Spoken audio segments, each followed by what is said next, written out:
les Marocains bloqués à l'étranger manifestent devant les consulats. La situation des Marocains bloqués à l'étranger après la fermeture des frontières par le Royaume suite à la pandémie du Covid-19, se complique de jour en jour. Depuis ce blocage, cette catégorie de Marocains qui se compte à plus de 22 000, cherche à retourner dans le pays par tous les moyens, et a décidé de donner de la voix devant les consulats du Royaume un peu partout à travers le monde. Ainsi, plusieurs sit-ins ont été observés, lundi 12 mai, devant les consulats marocains, notamment en Algérie, en France, Paris, Lille, Dijon, Toulouse, Montpellier, en Turquie à Istanbul, en Espagne ou encore en Allemagne, et ce, malgré le mauvais temps et la difficulté de se déplacer. Les Marocains bloqués à l'étranger depuis déjà 2 mois, ont brandi plusieurs slogans où ils expriment leur souhait de rentrer chez eux auprès de leur famille, et en appellent au roi Mohamed VI pour intervenir en urgence en vue de mettre fin à leur calvaire.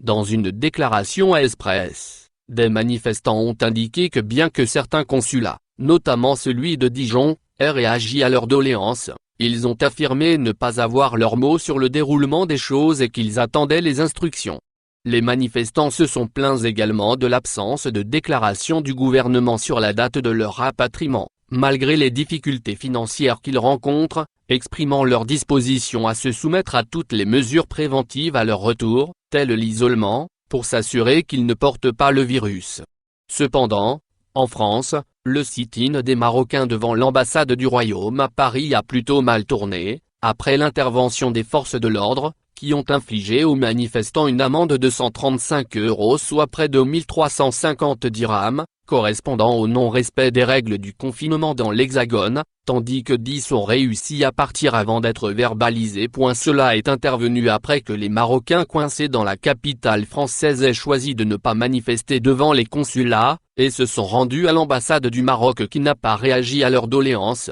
et n'a même pas interféré en leur faveur lors de l'intervention de la police française, ont fait savoir des manifestants. Il convient de rappeler que plusieurs Marocains bloqués dans de nombreuses villes du monde ont appelé à organiser des sit-ins d'avertissement devant les consulats marocains, à partir d'hier lundi 11 mai, après avoir été livrés à leur sort, compte tenu de l'aggravation croissante de leur situation financière et morale, et après avoir patienté près de 2 mois sans que le gouvernement marocain ne fixe de date pour leur rapatriement, et après avoir perdu l'espoir d'être rapatriés à l'instar d'autres ressortissants étrangers. D'autre part, les Marocains, coincés dans les pays du monde, continuent d'accuser le gouvernement de les avoir laissés tomber tout en le rendant responsable de la situation inhumaine dans laquelle ils se trouvent et des conséquences tragiques que cela aura sur leur vie, leur psychique et leur statut professionnel et social.